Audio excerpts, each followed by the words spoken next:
एक शादीशुदा लड़की अपनी माँ के पास आई और बोली, अब मैं अपने पति को 1 मिनट भी बर्दाश्त नहीं कर सकती हूँ। मेरा दिल करता है कि मैं उसे मार दूं, लेकिन कानून का सोचकर रुक जाती हूँ कि ऐसा करने से तो मेरी जिंदगी भी बर्बाद हो जाएगी। तो माँ बड़े आराम से कहती है, अरे कोई बड़ा मसला नहीं है, मैं तुम्हें एक जहर देती हूँ। ये जहर आहिस्ता आहिस्ता काम करता है, थोड़ा थोड़ा जहर उसके खाने में मिलाकर उसे देती रहना। हाँ, बस इतना ध्यान रखना कि खाना बहुत स्वादिष्ट बनाना, ताकि उसे जहर के होने का अंदाजा ना हो। लड़की ये बात सुनकर खुश हो जाती है। माँ आगे कहती है कि लेकिन एक दिक्कत है, तुम्हारे घर में रोज लड़ाई झगड़ा होता है।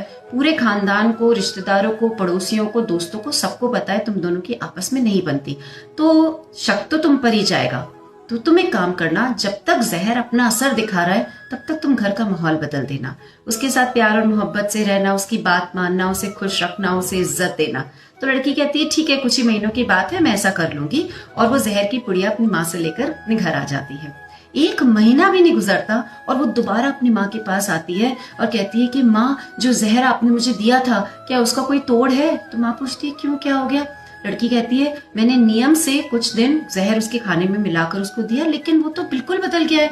वो मुझे बहुत प्यार और इज्जत देने लग गया है, मेरा ख्याल रखता है, मेरी बात मानता है, मुझे खुश रखता है। अब मुझे शर्मिंदगी महसूस हो रही है कि मैं क्या करने लगी थी।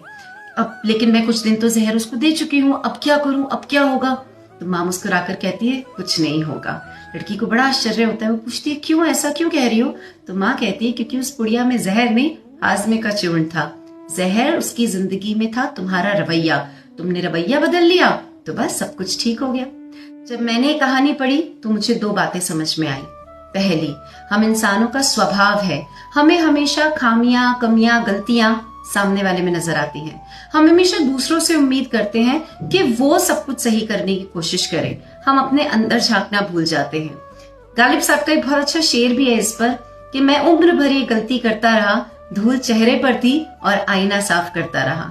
जिस दिन हम अपनी गलतियां देखना शुरू कर देंगे, जिस दिन हम खुद से उम्मीद करना शुरू कर देंगे कि नहीं, सब कुछ सही करने की जिम्मेदारी मेरी है, मुझे कोशिश करनी है, उस दिन वाकई में सब कुछ सही हो भी जाएगा।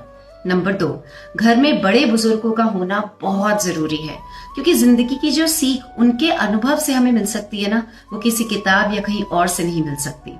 तो जिंदगी में जब भी कोई दुख, परेशानी, तकलीफ आए तो किसी बाहर वाले व्यक्ति से बात करने की जगह अपने घर के बड़े बुजुर्गों से बात करना, उनसे सलाह लेना।